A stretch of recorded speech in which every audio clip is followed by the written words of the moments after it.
And all right, who do I see? I've got to move my screen around. I see 8 participants at the meeting. We have Kate, Julie, John Spang, Teresa, Eddie Miranda, Kenneth Wallace, and Albert. WALSTK. That isn't Kevin, is it? Yes, it is, Mr. Russo. How you doing this evening? I am fine, thank you, sir. All right. Eddie, will you want to bring us up to speed on our year-end closing numbers? Well, I'm going to share my screen.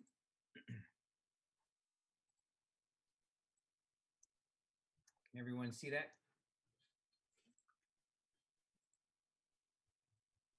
Okay. Thank you, John. So 2 agenda items we have today are the fiscal year 22 year-end financial report. And then the second line item will be the 22-23 reserve drawdown update. John will give us an update on that, and then we'll open it up with any questions, or throughout my presentation, if there's any questions, I'll stop. We'll go to the first page. It's a little bigger. Is that better? Is that a full page? Can everyone see that? Yes. Okay. Eddie, I think it was better before for the screen. Okay, I'll go back. Okay. Is that better? Yeah, that is better. Okay. Thank you, Kevin. Thank you. Welcome. It's usually 2 screens. It looks different on mine versus on your end. Got it. So as we're all aware, our budget for fiscal year 22 was 139,585,156. We used all the money as of June 30th, 2022. There were some encumbrance expenses, through July and August that come in, but we encumbered it throughout. So there was, the 3.214 million you see right there on line item in the middle of encumbrance. That's the money that came in July and August and kind of really rectify with payroll, any invoices we received for, facilities updates or anything like that, any invoices that were outstanding. So that's where I go in the middle, and you could see it right here where I said we continue to transfer line items to close out the fiscal year. If we needed to transfer money from one line item to the other, we did that throughout the months and made any adjustments made. Very similar to the grants. The grants were a little more, are a little different because there's certain grants that have certain things that you can only do. So those are things we did. That's why this year is the first time in the last 2 years that we are not returning any funds. If you remember, we were in a pandemic. We returned funds back to the city. A lot of that had to do with health insurance. In the beginning of the pandemic, transportation. So a lot of that went back to the city, and it's sitting in our city reserves. Key things we wanted to highlight last year, and as we begin to open this year, and I know there was John, I know you were discussing it with Teresa, transportation. If you remember this time last year, our transportation and shortage of drivers was very tough to get drivers on board, getting kids to the schools. We're having a lot of issues as a district, not just us in Danbury, but across the state. Actually, I've spoken to a few other districts across the states, and they're having similar issues. Here in Danbury, if John, correct me if I'm wrong, we actually been really good with our drivers, and we have enough drivers, and we have some that are subbing in, which is great. Number 2 is our overloads. If you remember at the high school, we had a lot of overloads. We ended up hiring Kelly Services to help us with the subs. A lot of that had to do with when individuals tested positive, or we didn't have enough staff, shortage of staff. A teacher, say I'm a teacher and I have a free period, I would pick up that overload. And that's really what created an overload in our finance also. So the good thing about that is the vacancies kind of helped us cover that balance there for the year end. The custodial original budget, we had to move some money last year, about $1 million to cover the custodial original budget. because there was not enough there. So we moved some money from other line items to cover that. So that was good. And this year we made sure we budgeted at least plus a certain percentage of increase this year. Number 4 is our teacher vacancies. As I mentioned earlier, it helped cover our overloads so that if there wasn't enough in the general fund, we went into the ESSER grant to cover the rest. High school athletics, back in the fall, we mentioned, and we sat down with Chip in the high school and Dan. In past years, they never budgeted for the 3 seasons. It was really just really fall, winter, and then spring wasn't really budgeted. This year that changed. Last year we did transfer money back into their account, so they had enough funds for spring sports. This year they have budgeted, and in their budgets they know they have fall, winter, spring. So they've Chip and Dan, and they've worked closely with us. They know what their budget is. They know what to budget, and we'll continue to monitor that throughout the year. One concern that, if I remember, in April or May, I brought to the Finance Committee and the board's attention that we were alerted in April by the the Connecticut State Department of Education that our magnet school grant was reduced. Reason being, the enrollment in the magnet school was a lot less than what was submitted back last year. So there was a shortfall of about $250,000 fiscal year 22. We are also going to probably experience the same thing come this year, to the fact that we really, submitted what was current. We hope that, come October 1st, which is that census date, if the number is a lot more, then we will receive a lot more funds. So we've received the funds from the state. 70% we receive in September, and then the remaining 30% we receive in April. So we're looking at, that's something we're monitoring for this fiscal year. It looks like a shortfall of anywhere from 100,000 to 150,000, depending on what that enrollment looks October 1. So that's something that I will keep bringing up every finance committee meeting, just to give you guys a heads up on that. Eddie, can I just ask a clarifying question? Yes. We're talking about students coming in from other districts and choosing to enroll in this school, and because it's a magnet school, there's a minimum that we have to hit threshold-wise? John was able to find out 75-25. So 75% of our students have to be, our Danbury students, but that 25% have to be from our outside districts, Brookfield, Newtown, Bethel, et cetera, et cetera. And Eddie, since Kate brought it up, I just want to interject and say we experienced a decline in enrollment from our other towns during the pandemic. And everyone might recall that while other communities were either in-person learning full or at least offering it hybrid, we did not have that option available to our families at that time. And so this is going back to those school years, and that's what's having an impact on our budgeting for this school year now. So that's what, 2020, 2021? Mm-hmm. So 1920 school year and 2021. It probably would have been impacted 2021, I think, is the year in question that's impacting this year. But for the first part of that year, we were remote, and then we went hybrid in the second half. And so a lot of our neighboring communities were either full in person or at least hybrid throughout the whole year. So we lost a lot of participating districts during that time. Students from participating districts during that time. Sorry, Ed. Kevin, even though we wouldn't be compensated from the state, we would have these extra seats that we could fill with Danbury students to make our class sizes a little smaller here and there. Yes or no? Wow, So the answer is, it's complicated. The answer is yes, we could have, but it also would impact ultimately our ratio. And so the easiest answer is to pack in 5th grade because the next year it would have no impact after October 1st. But if we were to fill in those seats prior, we would ultimately compromise funding for the following year. So October 1st is kind of when the enrollment is kind of supposed to remain kind of static, and that's what counts toward the state. So let's just say we, added in more kindergarten, first, second, third, and fourth graders. Those numbers would impact us for the following year. And if that ratio is still not 75-25, we would compromise funding again. So Understood. it's a challenge and balance. We continue to go back and forth trying to balance, at the same time trying to maximize every seat. Mhm. Thank you. No, Understood. thank you.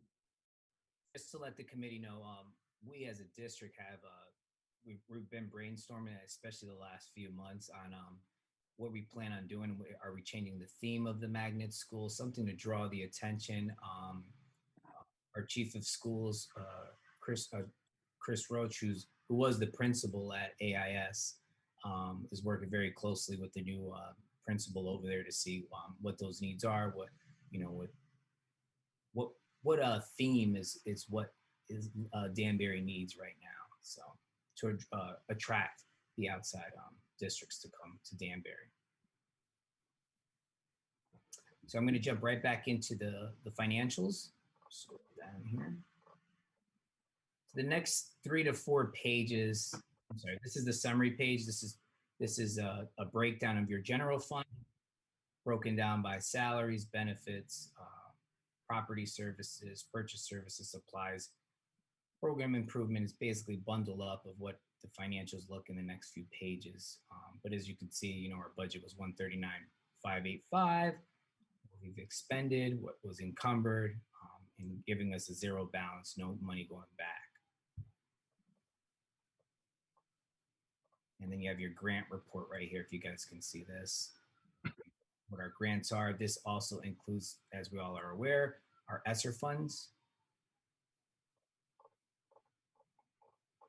And John and Eddie, can you go back to that summary page for a second? And so I recall having these discussions with the committee and some members of the full board as well last year, because we had a number of line items that were in a negative throughout the school year. And so I guess, John and Eddie, I guess my wondering is, do you feel like after closing out the year in a zero and moving monies around to different line items, do you feel like we're a little better budgeted for 22-23, given you guys experience for almost a full year last year? Yes. More appropriately budgeted in the line items, I should say. Yeah. The moving of, I think we talked in springtime when we were a little concerned of moving the line items and seeing where the issue was, because we didn't create the budget for last year. This year, we did create the budget for this year, so we know where those those, if a line goes over or goes under, we really know why the reason is versus last year. So we feel a lot more comfortable. And also, as we close June 30th, I think John and I and the team really felt like, okay, we identify some issues that we will continue to look even come this year that was faced. For example, that custodial overtime. Yes, we budgeted correctly this year, but I don't know if, God forbid, something happens with COVID or whatever may happen. So we'll continue monitoring those lines as we always do. But to answer your question, Kevin, yeah, we feel a lot more comfortable now. Okay, thank you. I think I'd also add, though, before we start we'd like to have a month's, pause before we start doing the transfers, because we can see a lot this month and next month about how our budget is going, particularly in the area of salaries. We've had quite a bit of turnover, like we always do, where we've brought in new staff. People have retired and turned over. We've budgeted for that breakage, if you will. But I think if we could have maybe not the report that's coming up, maybe we'll leave that without transfers, and then the following month do the transfers. It would help us a lot to do that.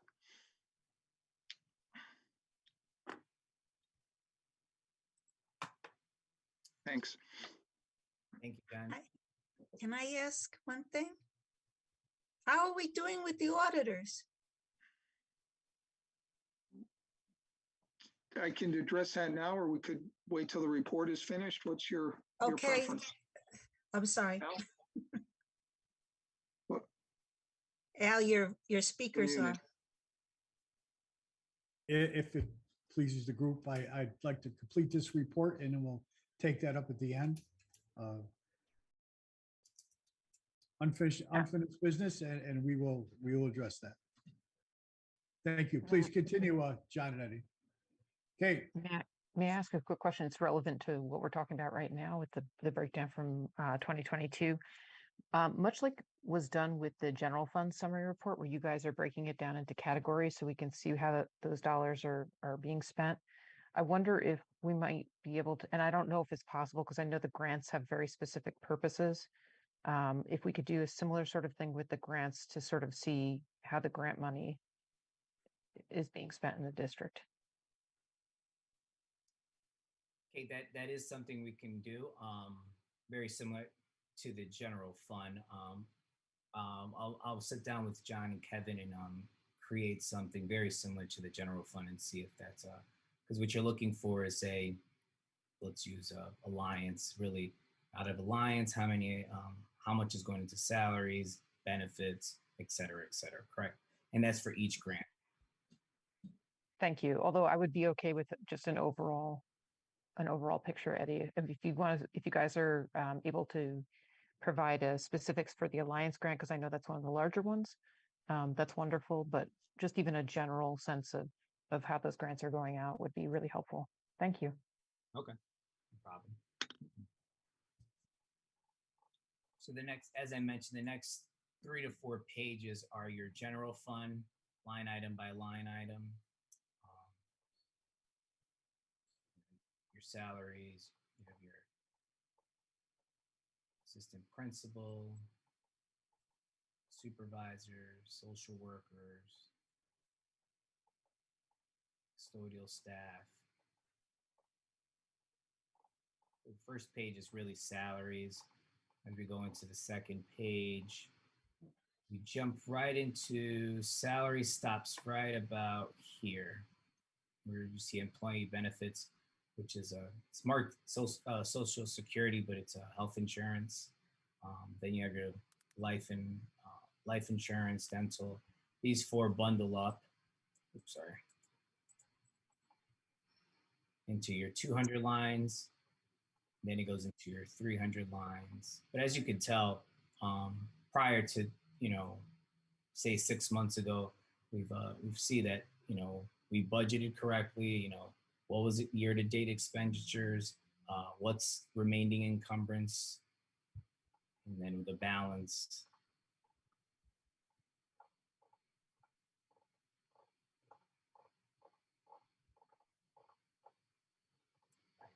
And here we go. This basically the summary. This is the backup for the summary. And then the next 3 pages are your grant breakdown. So as you may mention, Kate, you would like to see something like this for all grants, but say all grants and how much of that is going into salaries, benefits, et cetera, correct? Yes, thank you, Eddie. You're very welcome. I think that concludes my updates on that. Do we have any questions on this part of the report? Where does the new dean of the academy fall under? That is. Or is that separate?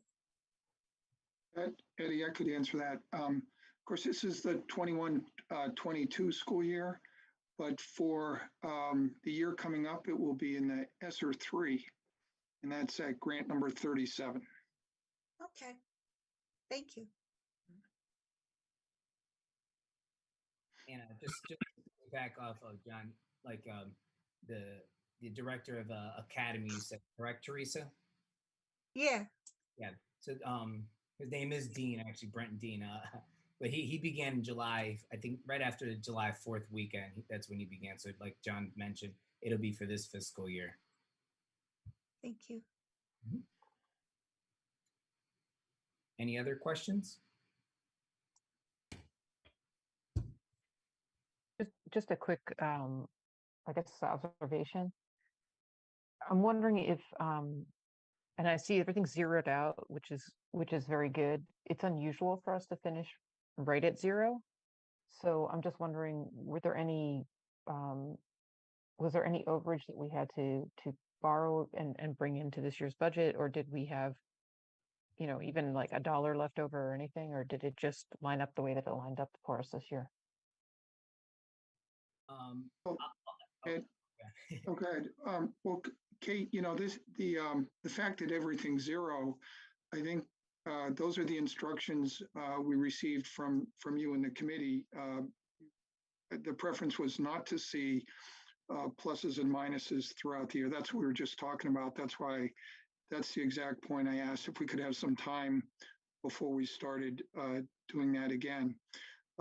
However, I think in the months as we approach the end of the year, I think our reports said that there might be a little bit left. We couldn't tell. We wanted to wait until all the health insurance was in and that kind of thing. We were having a trouble forecasting what our claims might be.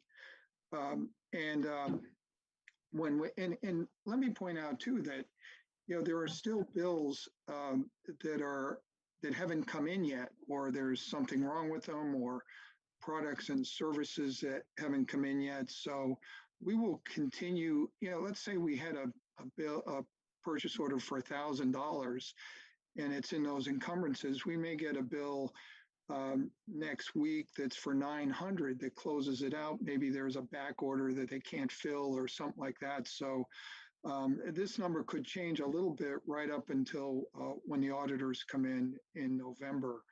But to get to the point, there was probably close to $50,000 that would have been unencumbered at the end of the year.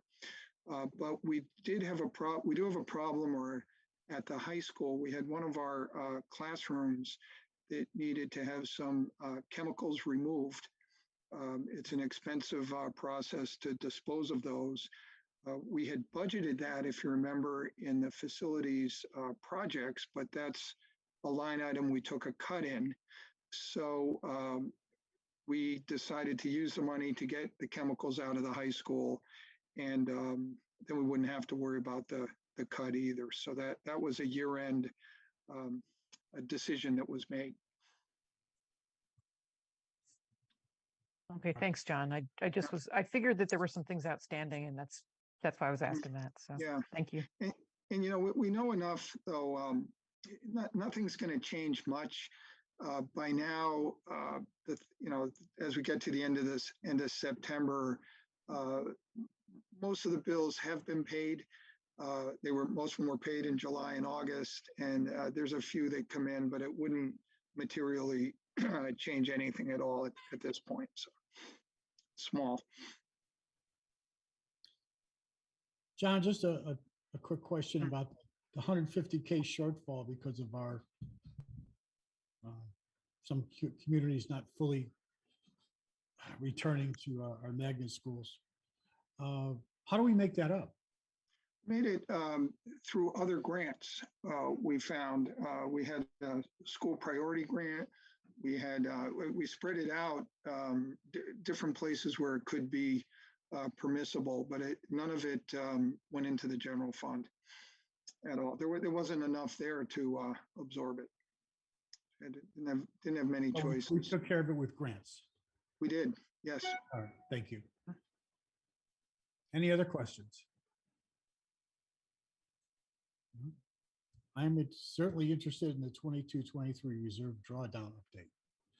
Okay. Ready to proceed, group? There are no further questions. Item number 2. Okay, so I think, Ed, if I could carry this one, it's in our package, right? The letter that we sent in May. I'm going to share it again, John. Right. So, there's been a change, obviously a change in the city finance department. And I tried to follow up with this earlier in the summer, and it proved kind of difficult.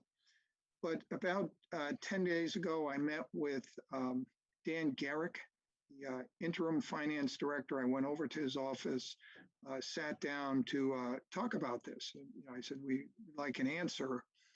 I have to say, he's been great to work with. We went went onto his computer, and what he discovered was that one of the staff accountants there had made a journal entry that he didn't understand. He didn't quite say what it was, but he thought it was a debit that should have been a credit, or vice versa. He wanted to speak with her before giving a decision on what would happen next. There's no doubt in my mind that the reserve is there. That was our unencumbered balance from last year's report, you remember. But what he said, I got a voicemail back from him. I emailed him Friday and I said, we have our committee meeting coming up Monday. Can you tell me where we are on this? And a voicemail came in at 5 o'clock tonight. He said to me he needed to sit down with Seng Dao, that's the staff accountant. He said she was working with Dave on the entries on these reserves. And he said, hopefully we'll know more towards the end of the week.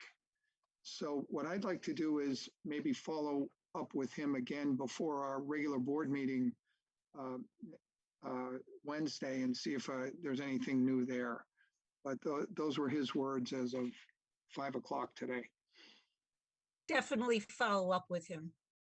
Definitely. Yep. Thank you, Teresa. Okay. John, can we get like a ledger of the total reserve funds that are there? Yeah, well, yes, I can put something together tomorrow. If you don't mind, it would be my version. We can get, I think they're short-staffed over there, so it's hard to get reports, but I'll take the report that David St. Hilaire gave us last year around this time. And there've really only been 3 changes to it. If you remember, we drew down 2.4 million to balance our budget, the one we have in front of us here. That was always our plan. We also put 2.8 million, last year's unencumbered balances, into the reserve because David St. Hilaire had to go in front of the city council for permission to do that. He did that in February, so that's tied into the minutes. That's official. That's there. That was the second thing. And the third thing is underway. That's where the mayor's office would prefer to take the deductible for our high school gym floor from one of the health insurance reserves that was below the line. If you remember, there was a section. I'll explain that.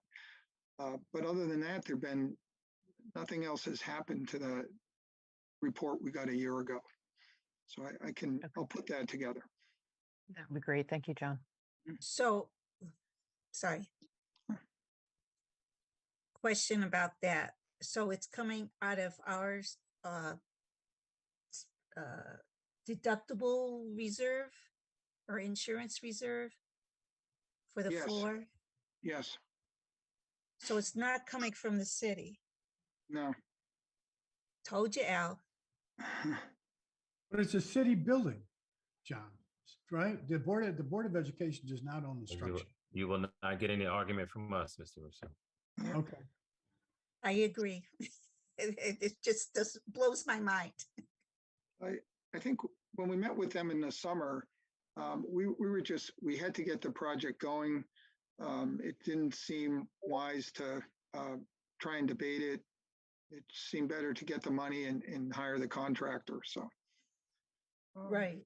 we kind of thanked them for giving it to us, honestly.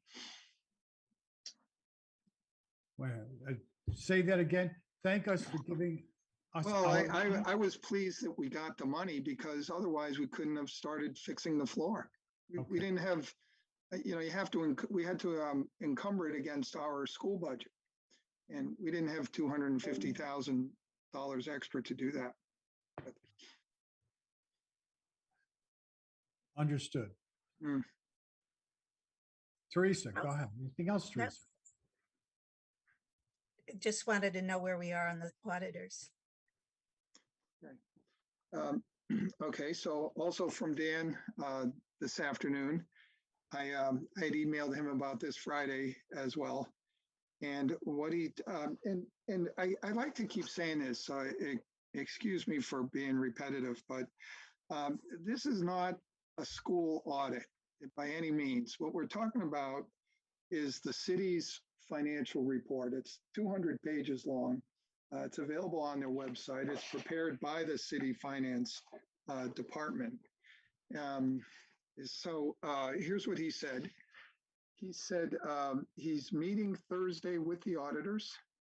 He'll know more where we stand after that meeting.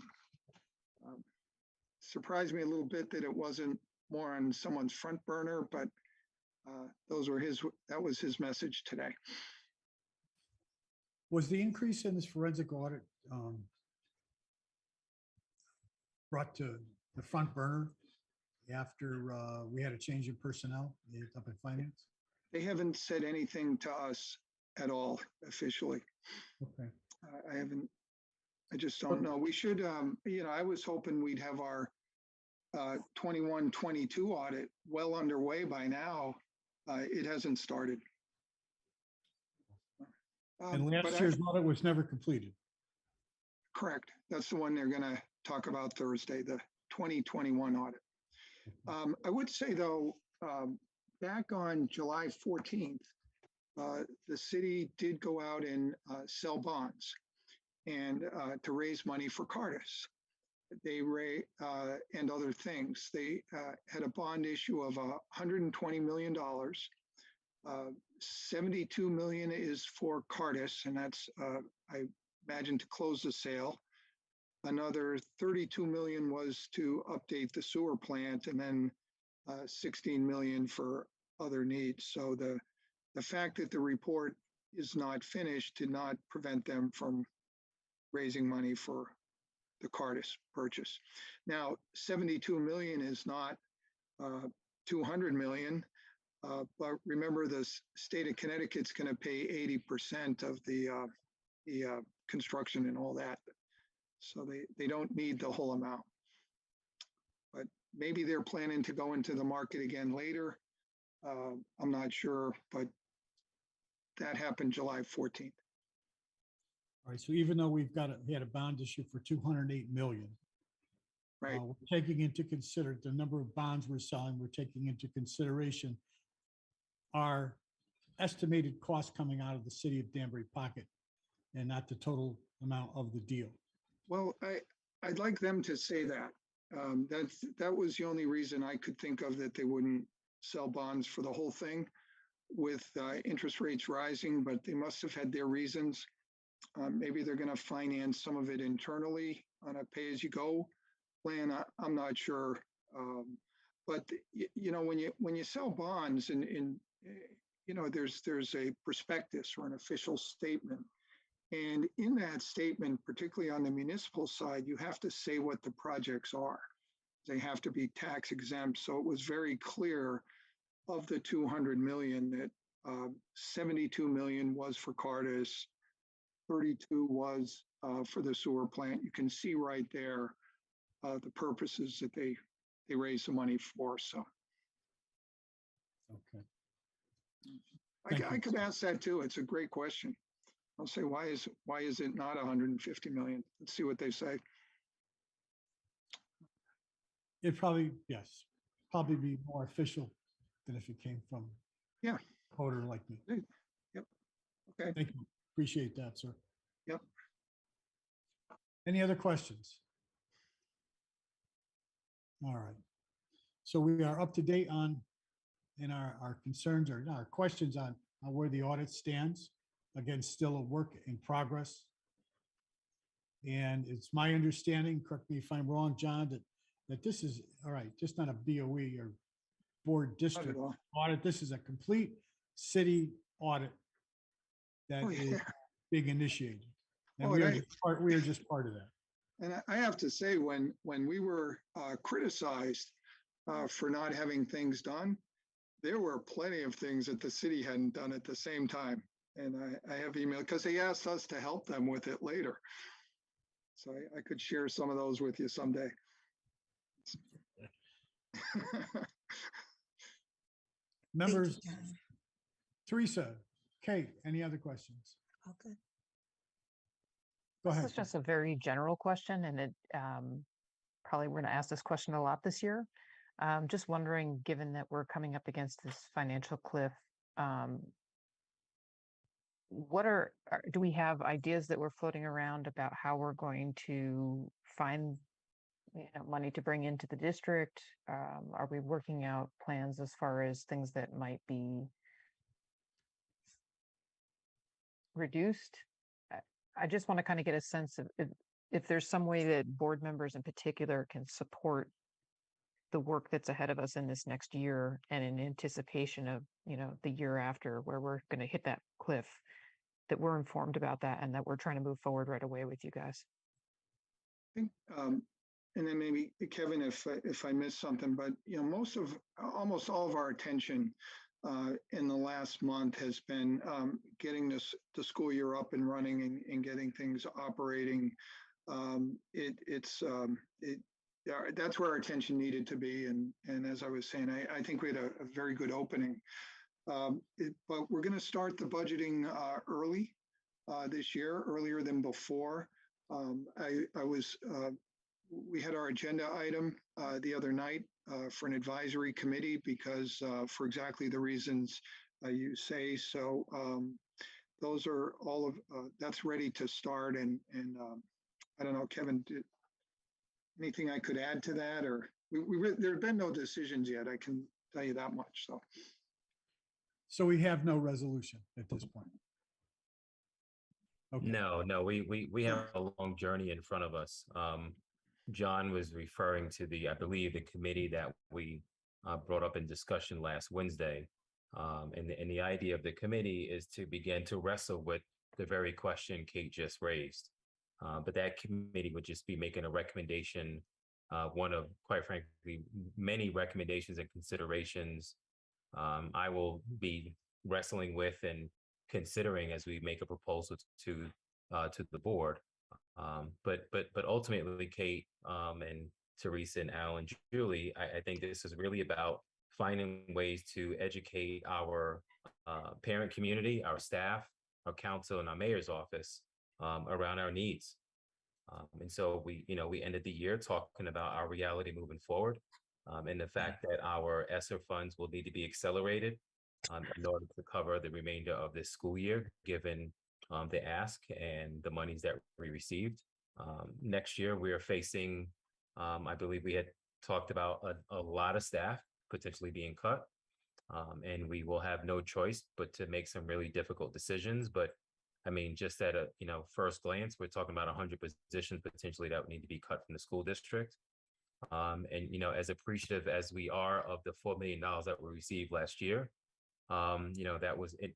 This is year 5 for me, and that's the first time we received enough money to cover just growth in salaries for 1 year. And so, my predecessor plus John's predecessor used to always talk about the money that we need just to keep the lights on.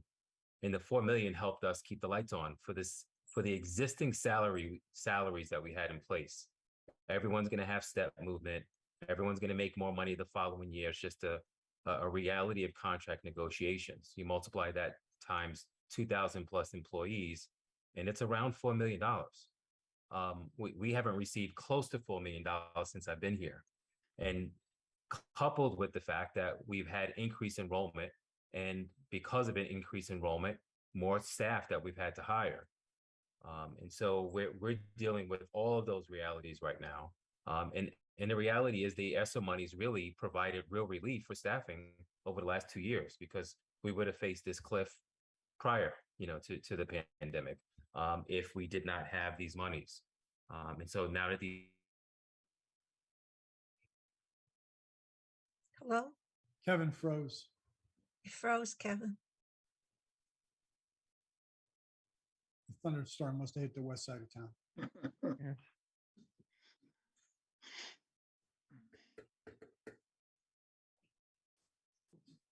we're not alone. The board might recall Hanford is facing a today. Oh, there he goes again. Kevin, your video is frozen and your audio just phased in and out.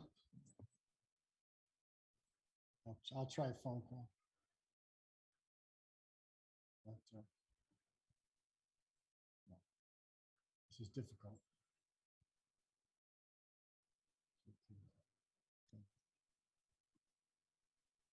I do know, one of the things Kevin was starting to talk about is we're not alone in terms of the cliff and how to deal with it.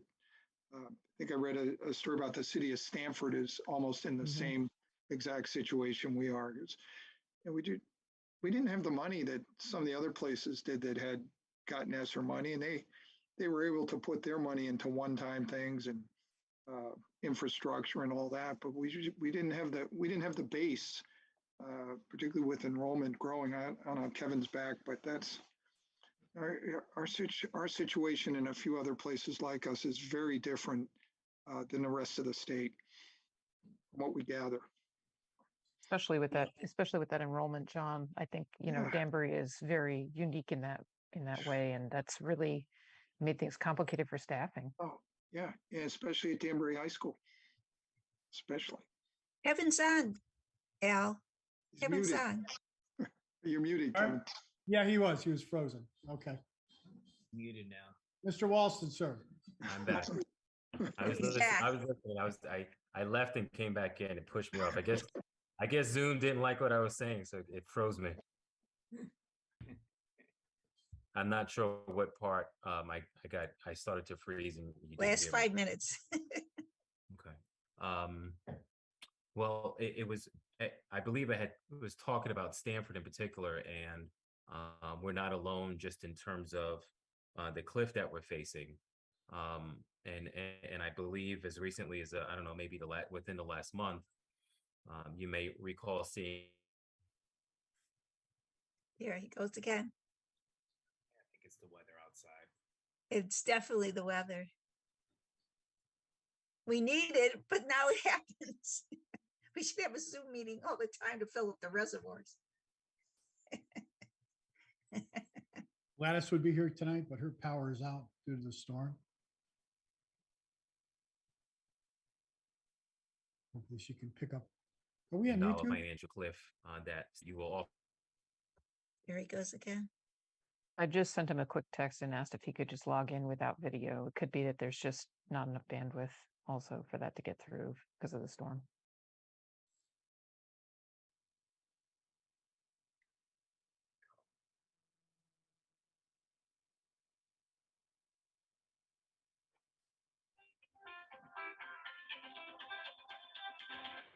Yes, Kevin. Let me get back in, Mr. Russo. Sorry, I lost you. Roger that. We're standing by for you. I see your video is off. Just try again with audio only. Okay. I'm going to try audio. Maybe this will help with the connection this time. So, and I'm going to talk faster this time as well. So Stanford and Norwalk, you will oftentimes hear us compare ourselves to those districts because in terms of demographics and city demographics, these are our two closest kind of counterparts in this. And so you'll find that most recently Stanford had a $10 million shortfall that was made public, but Stanford, unlike us, has a sizable general fund budget. The same is true of Norwalk. And although both of those districts might have a shortfall as a result of expiring ESSER funds, not this year, but the following year, their gap is probably not going to be as big as ours because their general fund budget is not as small as ours.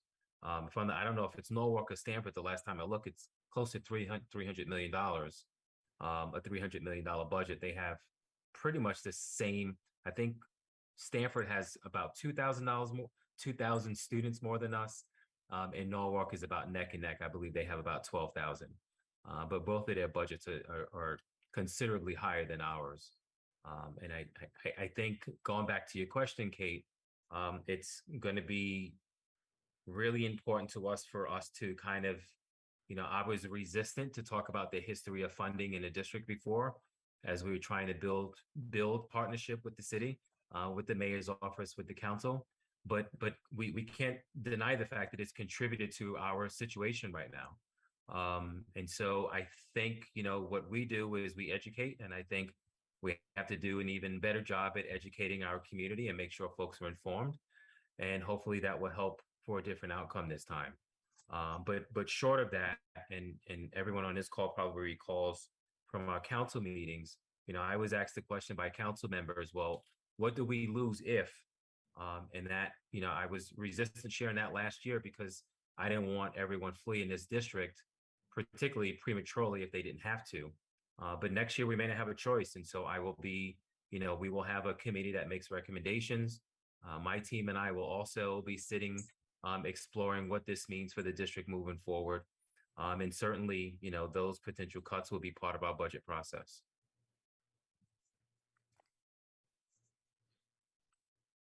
So Kevin, Mr. Russo, maybe it's my picture is why they kept knocking me off. Maybe that's what it is. No. So we will start the Cliff recommendations when, sir? It will be part of the budget process. It's probably as early as November. And we will look to put together this restructuring committee that John had talked about in the board meeting within the next few weeks. We'll look to form that committee. Okay, thank you, sir. No, thank you.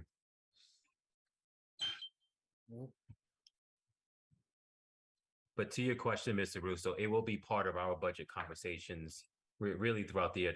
Once we have our budget formed and those discussions start, when we start those meetings, we will be proposing potential cuts for next year and what that means. Thank you, sir, for your Yeah, due thank you. diligence. Thank you.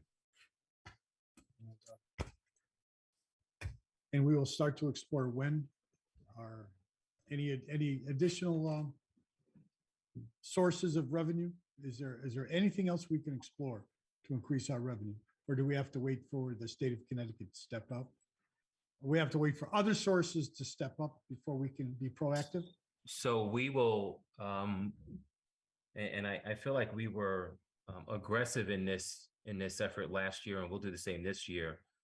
With the mayor's office, we wrote notes to the governor's office requesting that our alliance monies and were accelerated to help address the needs in the Danbury community now. Unfortunately, that fell on deaf ears. And, we were reminded, well, if Danbury's monies are accelerated, it means another district is losing money at the same de-accelerated rate. I mean, as your superintendent, I'm not sure I care about the other districts, but certainly I would imagine that played a role in the governor's decision. And so we will undoubtedly request an acceleration again. You may have heard a couple of times, I think second to Bridgeport, we have more English language learners in the state of Connecticut than any district in the state of Connecticut. And Bridgeport has almost double the enrollment that we do. And we're only a couple of hundred behind in ELL students. And I bring that up because it requires different staffing that other districts do not have, this same requirement and obligation. And so given those different needs, I think we can continue to try to make a case that we are indeed different. I mean, I know it's easy for us to say because we're here in Danbury, but we are unique in many regards in our proximity to New York. I know we're not on the 95 side of the state, but our proximity to New York, I think, is part of the reason that, our needs are so different because we are close to the New York border and just create some different opportunities, but also requires different supports. How about our lobbyists, sir? Do we still have them on board to speak for Oh, us? absolutely. Absolutely. Ryan and Zach, we're in constant communications. We've talked about the HVAC grant and a couple of other grants that are knocking on our door. They don't necessarily help our bottom line with our general fund needs, but we will be back in touch with them again as those opportunities present themselves. I think they start as soon as January when the group is in session. And so these next couple of months, certainly we'll be strategizing around that. Mhm. But they played a big role supporting the mayor and I and trying to help us with our efforts to accelerate the Alliance funds. Obviously, it didn't work out, but certainly we will try to partner with them again in this effort. Am I incorrect in thinking that our student population grows while other districts, it's shrinking? So therefore, we are entitled to these additional funds? That is the case that we are definitely making, Mr. Russo. Thank you, sir. No, absolutely. I Any other just wish the state would be as understanding as you are. Oh, I just. Maintaining decorum, sir. I understand, I understand the problem. Everyone here does. I know. You do. We just have different strategies and how to go about it. But I thank you and your cabinet, and your staff, and John and Eddie and everyone for their attention to get this accomplished when they can. Kate, any other questions? Terry, any other additional questions? Not tonight, thank you. All right. Is that Michelle, the MEADAN? That's No, in that's Mead, Ann I Mead. believe. That's Ann Mead, Teresa. Oh, Dan Mead, I'm sorry. Thank you. You're welcome. So I think when you see those names like that, those are our email names, and I think that's the default. So that's why I changed mine immediately. Mr. Russo was like, Walst K. So Whoa, that's Ann's default email okay. coming Okay, up. thank you. That's Just a want to make sure I have it right for the Yes, minutes. thank you. Thank you. Median, yeah. That's almost as fun as reading license plates, you know. Right. If we have nothing else to discuss tonight, I'll leave the floor open for discussion for another 30 seconds. And I will say thank you all for your time and effort, and Motion to adjourn. I second. everyone, I will see you.